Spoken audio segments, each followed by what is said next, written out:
आपण माने प्रतिदिन तुलसी को जल देउछंती तेबे केबे न करंतु एही काम नहले लाभ स्थान रे बहुत क्षति हेबो। नमस्कार मु अंजना पुणी थरे स्वागत जनाउछि मोर चैनल को। राधे राधे, जय श्री कृष्ण, जय तुलसी माता। प्रतिदिन तुलसी को जल अर्पण करुथबा केतेक लोक केबे केबे एमिति भूल करि दियंती जहाको लाभ नुहे क्षति होइथाय। प्रतिदिन तुलसी को जल अर्पण करुथबा केतेक लोक केबे केबे एमिति भूल करि दैथांती जहा फल रे सेमानकु लाभ मिलिबा परिवर्ते बहुत क्षति मिलिथाय। प्रिय मित्र माने, हिंदू धर्म रे तुलसी रो उच्च स्थान माना जाय ओ से अन्यान्य वनस्पति मानक भितरे सबुठारु पवित्र एवं मंगलकारी भावे अभिहित। एही कारणरू बहुत लोक प्रतिदिन तुलसी पौधारे जल देइथांती। एहा सह तुलसी को मां लक्ष्मी का प्रतीक बोली माना जाए एवं भगवान विष्णु को मध्य केतक रुचिपूर्ण बोली कुहा जायथाय। मान्यता अछि भगवान श्री हरि विष्णु तुलसी बिना कौनसी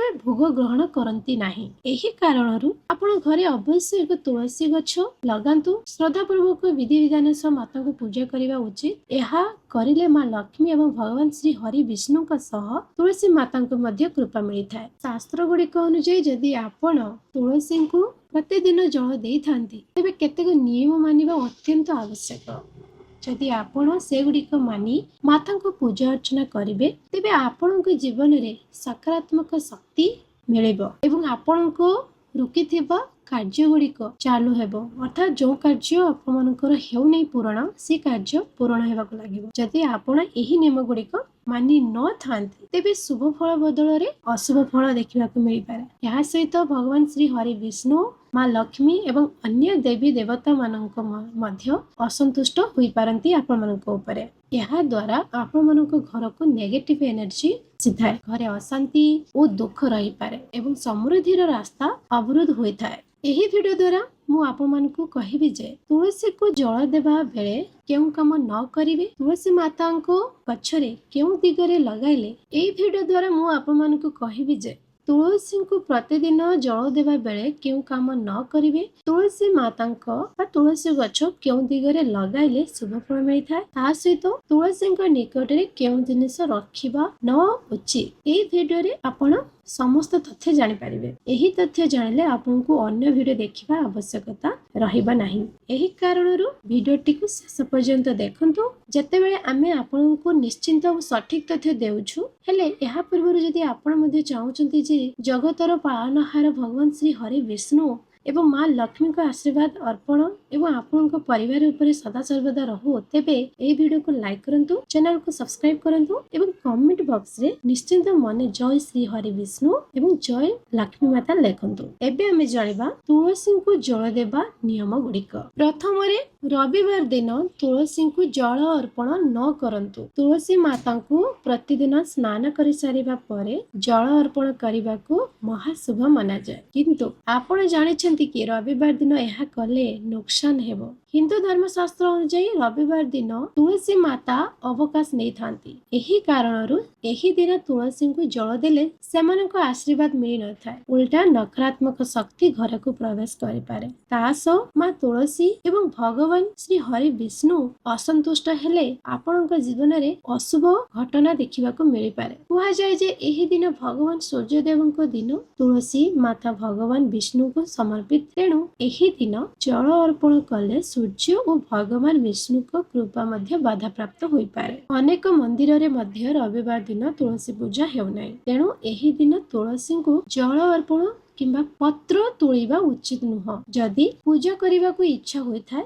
निजे हाथ जोड़ी प्रणाम करिनेबे एवं मानसिक भावे उपासना करंतु। एहा आपनक घरे सुख समृद्धि रखिबा एवं धन और ऐश्वर्य मिलिबा। नंबर 2 रे कोन अछि आसंतु जानिबा। संध्या बेले तुलसी पत्र न तुलंतु। प्रिय मित्र माने, तुलसी पत्र तुलिबार एक निर्दिष्ट समय अछि। शास्त्र अनुଯାयी सूर्यास्त परे तुलसी पत्र तुलिबा अशुभ। जे एही समय रे तुलसी माता शांति रे विश्राम नेउछंती, तेणु यह तांको कष्ट देबा। एथिरे आपनको अशुभ फल मिलि पारे। संध्या बेले तुलसी निकट रे सकारात्मक शक्ति एकत्र हुए, जहा घर परिवार रे सुख शांति और समृद्धि आनी थाए। एही समय रे पत्र तोड़िबा आर्थिक समस्या जानि पारे। एही समय रे पत्र तोड़िले आर्थिक समस्या जन्मी पारे। जदि कौनसी पूजा किंबा भोग ପାଇଁ ଆବଶ୍ୟକ ଥାଏ ସେଗୁଡ଼ିକୁ ଆଗରୁ ତୋଳି ନେବେ ଏବଂ ତାଜା ଜଳରେ ରଖିଦେବେ। ନମ୍ବର 3 ଲୁହା ପାତ୍ର ନ ବ୍ୟବହାର କରନ୍ତୁ। ନମ୍ବର 3 ଲୁହା ପାତ୍ର ବ୍ୟବହାର କରନ୍ତୁ ନାହିଁ। ଧାର୍ମିକ ଗ୍ରନ୍ଥ ଗୁଡ଼ିକ ଅନୁଯାୟୀ ତୁଳସୀଙ୍କୁ ଜଳ ଦେବା ବେଳେ ତାବା ପିତ୍ତଳ କିମ୍ବା ମାଟି ମୂଳକ ପାତ୍ର ବ୍ୟବହାର କରିବା ଅତି ଶୁଭ। ଏହା ମୁକ୍ତିଦାୟକ ଅବଶ୍ୟ, କିନ୍ତୁ ଲୁହାର ପାତ୍ର ବ୍ୟବହାର କରିଲେ ବାସ୍ତୁ ଅନୁଯାୟୀ ଏହା ଅନୁଚିତ, କାରଣ ଲୁହା ନକାରାତ୍ମକ ଉର୍ଜାକୁ ଆକର୍ଷିତ କରେ ଓ ତୁଳସୀ ମାତାଙ୍କ ସକାରାତ୍ମକ ଶକ୍ତିକୁ ବାଧା ଦେଇଥାଏ। ଏହା ମଧ୍ୟ କୁହାଯାଏ ଯେ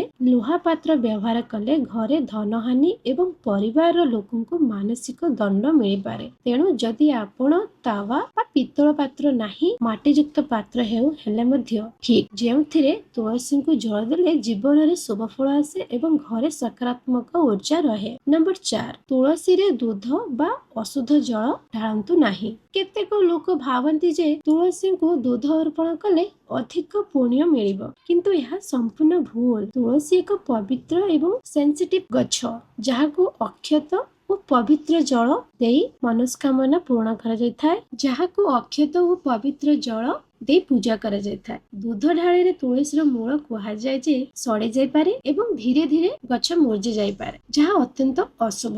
ଏହାପରି ଯାହାକୁ ଅକ୍ଷତ ଓ ପବିତ୍ର ଜଳ ଦେଇ ପୂଜା କରାଯାଇଥାଏ। ଦୁଧ ଢାଳିଲେ ତୁଳସୀର ମୂଳ ପଚି ଯାଇଥାଏ ବା ସଢି ଯାଇଥାଏ ବୋଲି କୁହାଯାଇଥାଏ ଏବଂ ଧୀରେ ଧୀରେ ଗଛ ମୂର୍ଜାଇଯାଏ ଅର୍ଥାତ୍ ମରିଯାଏ, ଯାହା ଅତ୍ୟନ୍ତ ଅଶୁଭ ହୁଏ ଆମ ପାଇଁ। ଏହିପରି ଗନ୍ଧଯୁକ୍ତ ଜଳ ବା ଅଶୁଦ୍ଧ ଜଳ ତୁଳସୀଙ୍କୁ ଢାଳିଲେ ଘରେ ନକାରାତ୍ମକ ଉର୍ଜା ପ୍ରବେଶ କରେ ଓ ପରିବାର ଲୋକ ଆହୁରି ଅସୁସ୍ଥତା ଓ ମାନସିକ ଦଣ୍ଡର ସାମ୍ନା କରିବାକୁ ଆସିଥାନ୍ତି। ଏହା ହିଁ କାରଣ, ଯଦି ଆପଣ ଚାହୁଁଛନ୍ତି ଆପଣଙ୍କ ଘରର ତୁଳସୀ ଅଲସି ଓ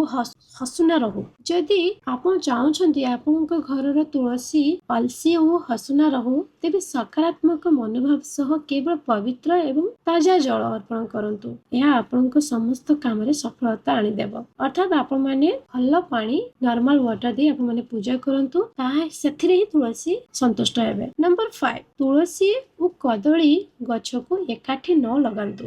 ଆପଣ ଧ୍ୟାନ ରଖିବେ ଯେ ତୁଳସୀ ଏବଂ କଦଳୀ ଗଛକୁ ଏକାଠି ଲଗାଇବେ ନାହିଁ, ନହେଲେ ଶୁଭ ଫଳ ବଦଳରେ ଅଶୁଭ ଫଳ ମିଳିପାରେ। ଯଦି ଆପଣ କଦଳୀ ଗଛ ଲଗାଇବାକୁ ମନ କରିଛନ୍ତି, ତେବେ ଘରର ମୁଖ୍ୟ ଦ୍ୱାରରେ ଡାହାଣରେ ଲଗାନ୍ତୁ ଏବଂ ବାମରେ ତୁଳସୀଙ୍କୁ ଲଗାନ୍ତୁ। ଏହା ଅତ୍ୟନ୍ତ ଶୁଭ ମନାଯାଏ। ଏହି ଭାବେ ଲଗାଇଲେ ଭଗବାନ ଶ୍ରୀ ହରି ବିଷ୍ଣୁ ଏବଂ ମା ତୁଳସୀଙ୍କ ଅସୀମ କୃପା ମିଳିଥାଏ, ଯାହା ଆପଣଙ୍କ ରୋକିଥିବା କାର୍ଯ୍ୟ ଧୀରେ ଧୀରେ ନିର୍ବିଘ୍ନ ସମାପ୍ତ ହେବ। ନମ୍ବର 6 ତୁଳସୀ ଗଛ କୋଉ ଦିଗରେ ଲଗେଇବେ। ପ୍ରିୟ ମିତ୍ର ମାନେ, ମନାଯାଏ ଯେ ଘରର ଦକ୍ଷିଣ ଦିଗ ପିତୃମାନଙ୍କ ଦିଗ। ଏହି କାରଣରୁ ତୁଳସୀଙ୍କୁ କେବେ ମଧ୍ୟ ଦକ୍ଷିଣ ଦିଗରେ ଲଗାଯିବା ଉଚିତ ନୁହେଁ। ଦକ୍ଷିଣ ଦିଗରେ ତୁଳସୀ ଲଗାଇଲେ ଆପଣ ଅନେକ ସମସ୍ୟାର ସାମ୍ନା କରିବେ ଏବଂ ଜୀବନ ଦୁର୍ଭାଗ୍ୟ ଆକ୍ରାନ୍ତ ହୋଇଯାଇପାରେ। ଏଥିପାଇଁ ତୁଳସୀଙ୍କୁ ନିତ୍ୟ ଉତ୍ତର ପୂର୍ବ ଦିଗରେ ଲଗାଇବା ଉଚିତ। ଏହି ଦିଗରେ ତୁଳସୀ ଲଗାଇଲେ ଘରର ନକାରାତ୍ମକ ଉର୍ଜା ଦୂରେଇଯାଏ ଏବଂ ସକାରାତ୍ମକ